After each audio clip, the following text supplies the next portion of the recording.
Góðan daginn og velkomin í Silfur Egils. Við fáum hérna á eftir Lee Buchheit, aðalsamningamann Íslands í Icesave-deilunni. Hann ætlar að fara í saumana á samningnum og ýmsu sem tengist honum.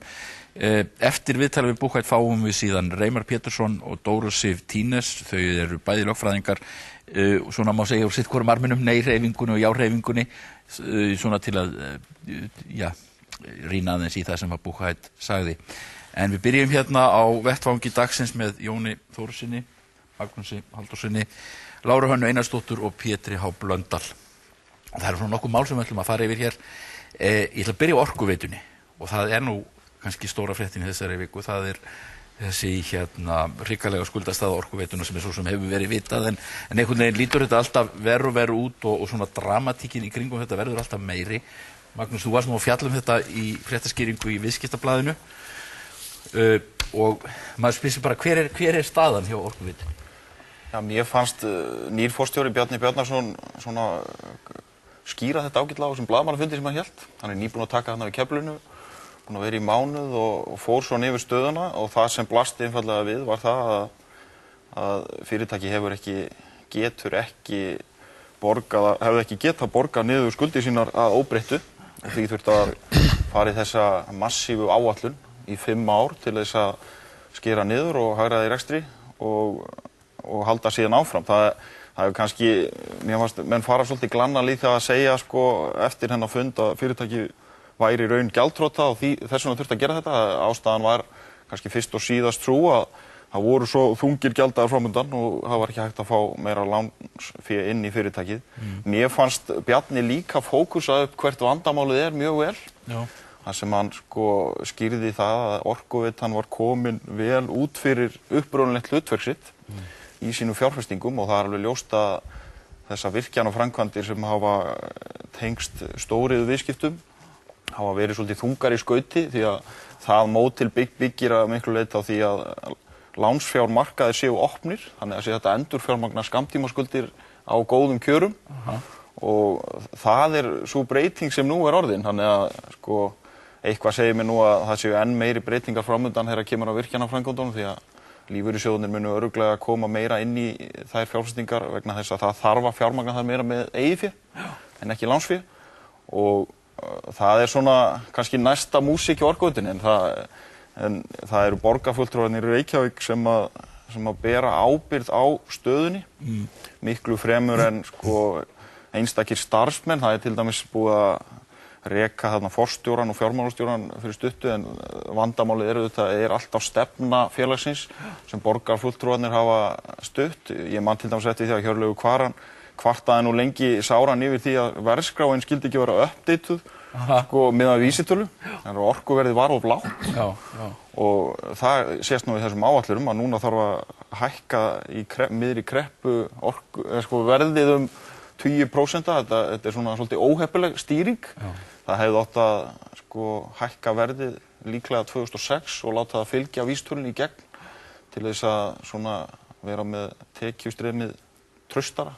En það hefur verið dálítið svona populismi í stjórn fyrirtækjum. Já, mér hækka og það blasir þannig við mig. Það hefur verið svona, menn hafa kannski ekki alveg vilja marka einhverja nógu ábyrga stefnu, það er kannski það sem að nú stöndum við frammi fyrir þessu að það verður að skera niður í fyrirtækinu, það verður hugsanlega að losa sig við einhverjar framkvæmdir sem þeir hafa ætlað að fara í, það þarf að hækka orkuverðið og þetta virðist vera, og svo hafa menn þurft að fá peningabælis úr borgarsjóði til þess að fyrirtækið eigi fyrir skuldunum og þetta er náttúrulega ansi slæm staða fyrir fyrirtækið þessu sem var einu sinni einhvern veginn talað sem óskapall Reykvíking og stolt Reykvíking og allt það. Þetta er gömul saga, þetta er búið að eiga sér langan aðdraganda og ég held að þetta sé, stór hluti af þessu sé bara hreinlega pólitísk spilling. Þetta hefur verið óskabarn borgarfulltrúa og mér er mjög minnistætt til dæmis þegar það var verið að skipta alltaf meiri hluta í borginni. Í ársbyrjun 2008 þegar að Sjálfstæðisflokkurinn tók við með Ólaf F. að fyrsta sem þeir gerðu það var að skipa stjórnarformann Orkuveitunar. Áður en allar nefndir, áður en var skipað í nefndir eða nokkuð hlut. Það var strax búið að skipa stjórnarformann Orkuveitunar, Kjartan Magnússon á þeim tíma.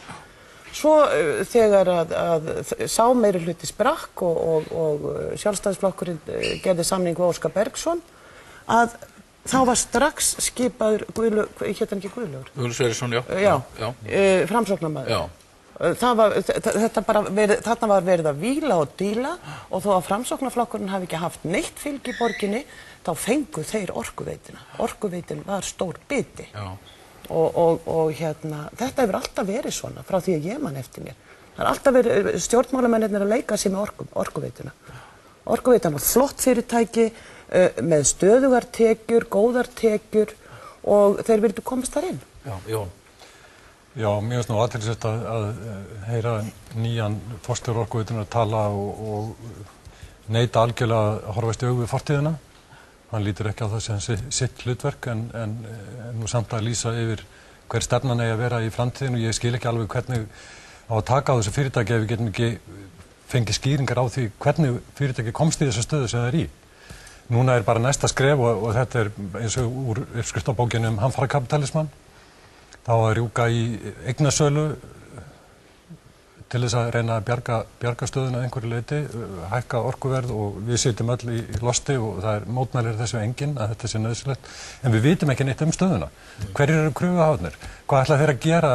Ég meina, það er verið að halda því fram að það verið sjóðþurrð og það verið ekki hægt að borga laun í vor, sem mér náttúrulega fáránlegt að halda fram.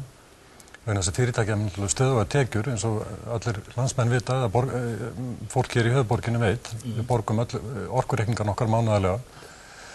Og Orkuveitan ætlar að leysa þetta með því að selja eignir. Já. Og það hefur nú ekki gengið björgulega hingað til eins og við höfum mynd átlöfum í Magma-málinu þegar þeir selja hlut sinn í HS Orku með 9 milljarða króna tapi og nýverið birtist í Morgunblaðinu fréttum sölu, það var nú reynda Rey sem er dótturfyrirtæki Orkuveitunar er að selja fyrirtæki í Kaliforníu og þar segir Morgunblaðið frá þessari frétt segir frá þessari sölu og það er haft merkilegt, það er ekki Orkuveitan sem gefur upplýsingar, þar heldur er það ameríska fyrirtæki sem kaupir og þeir segja í fréttinni að dótturfélag Orkuveitur Reykjavíkur gerð samning kaup á jarðhitasvæðum í Suður Kaliforníu, semst af Rey og síðan segir í fréttatilkynningu frá Nevada Geothermal segir að fyrir svæðin muni fyrirtæki greiða rúmlega 4 milljónir bandaríkjadollara en 480 milljónir króna.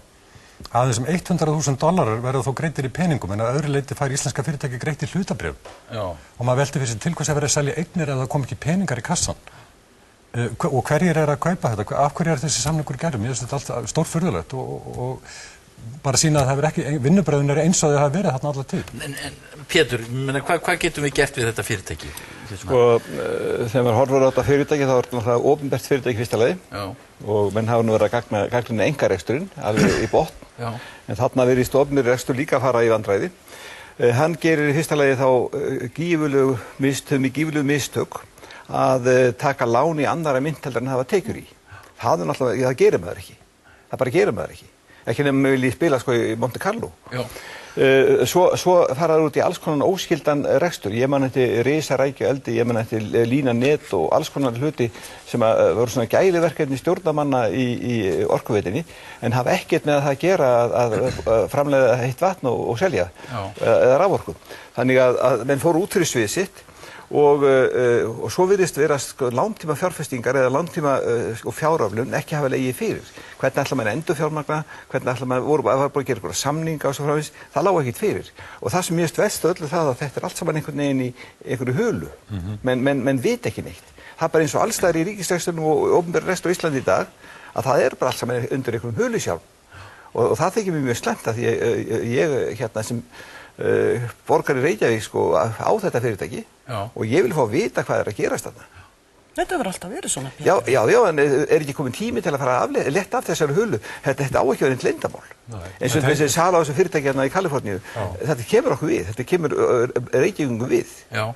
Það er að gerast. Hafa borgarstjóri tilkynnti það á blaðamannafundi að þeir ætla að hefja rannsókn á forsögunni. Ég veit ekki hvernig hún mun fara fram eða hvort hún verður óháð eða hvað, en ég held að það sé algjörlega nauðsynlegt að við fáum nákvæmar upplýsingar hvernig við höfum komist í þessa stöðu. Já, það kom ýmislegt upp í sambandi við Rey-málið.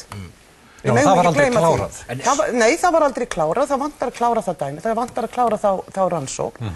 Og eins og til dæmis hvort að það hefur verið sama sagan hjá Orkuveitu Reykjavíkur og hjá HS Orku til dæmis, þeir kaupa, hvað heitir þetta, hverfill? Túrbínu, 50 megavatta túrbínu á þess að vera með nokkurt leyfi til að stækka Reykjanesvirkjun. Og það meiri sé að búið að setja ofan í þá fyrir að ofnýta. Þeir kaupa þessa túrbínu samt. Fyrir hvaða peninga? En ekki, þú talar um lífeyrissjóðina, ekki bara einsýnt að það munum enn koma, Orkuveitan mun fara að losa sig við hluti sem hann getur komið verð og þess að hann getur ekki rekið eins og til dæmis þessar virkjanir sem eru... Jú, ég kannski aðeins að því sem að Jón myndist á áðan að sko, þessi viðbrögð að byrja að selja eignir að fyrirtæki í vandræðum. Ef að fyrirtæki í það miklu vandræðum og það getur ekki greitt skuldir sínar, þá þarf það að selja eignir. Það bara þannig, það verður bara að selja eignir. Eignarsala hjálpar ekki nema þú fái peninga í kassan. Nei, það gefur augaleið að þeir peningar koma tilbaka þegar það er búið að klára. Eða vinna með kröfuhöfum. Já, vinna með kröfuhöfum. Það var fullreynt. Það var fullreynt. Það var fullreynt. Það er sagt, já. Það var sagt að það var nákvæmlega, við vitum það. En svo annað sem náttúrulega í þessu að það eru, þú veist, borgarbúar sem eru ábyrgir, það ekki? Er það ekki alveg ljóst? Það var nú eitthvað að tala um það að það væri að gagnrýnda væri verið að fara einhverja írska leið með þetta, að leggja þessu væri dengt á borgarbúa, en þeir eru ábyrgir fyrir þessu fyrirtæki. Já, sko, ég skildi það reyndar ekki alveg. Ég held að það hafi verið einn borgarfulltrúinn sem hefði minnst á þetta sem einhverja írska leið, en það gefur augaleið, það er Reykjavíkurborg sem á fyrirtækið, ber ábyrgð á því og lánveitingarnar til Orkuveitunar eru með bakábyrgð í eignarhlut skattgreiðenda. Þannig að sko, það er nú eitt sem er vandamálið sem ég spurði á þessum blaðamannafundi eða sko, það er lánað til Orkuveitunar út á þessa opinbera ábyrgð. Og eins og lánstrausti hefur verið, þá hafa vextir verið mjög lágir þegar ábyrgðin er skattgreiðenda og það virðist hafa blinda mönnum eitthvað sýn því að sko, fjármögnunin hjá fyrirtækinu er allt of mikið skammtímaskuldir. Mjög sérkennilegt að sjá það blasa við á 5 ára tímabili séu 50 milljarðar á gjalda. Það er einhver struktúr það sem að þarf að skýra betur að því að mér finnst að sko 50 milljarðar séu í gjalda á sama tímabilinu er bara óábyrg stjórnun. Það er eins og Pétur var að minnast á hérna áðan. Það er svona eitt af því sem við þurfum að skýra. En kom eitthvað fram, Magnús, má ég spyrja einna spurninga, kom fram á blaðamannafundinum í hvað þessi lán voru notuð, þessi gigantísku lán sem eru núna að koma í bakið á okkur? Já, þau eru notuð virkjanaframkvæmdir. Virkjanaframkvæmdir. Mestu leyti, menn ætluðu sér að selja raforku til notenda. En það er sko, aðeins varandi þetta með fjármáluna, með eigið fé í staðan fyrir lánsfé, eins og ég myndist á hann, þurfu ekkert að vera lífeyrissjóðnir. Það er bara búið að segja frá því að lífeyrissjóðnir eigi viðræðum það að taka yfir skuldbindingar, virkjanaskuldbindingar. Og ég held að þetta sé módel sem að íslensk stjórnmál þurfa að fara að ræða eitthvað, að það er ekki hægt að fjármagna virkjanaframkvæmdir á öllu leyti með lánsfé á næstu árum vegna þess að það blasir við að lánstraustið er lélegt og arðsemin sem að menn voru að reikna sér áður fyrir með lágu vöxtunum, hún er ekki fyrir hendi. Þannig að ef að menn ætla sér að fara að leita fjármagni á erlendu lánamörkuðum, þá mun ekki borga sig að virkja. Ég verð að fara í annað mál núna. Já. Takk fyrir þetta.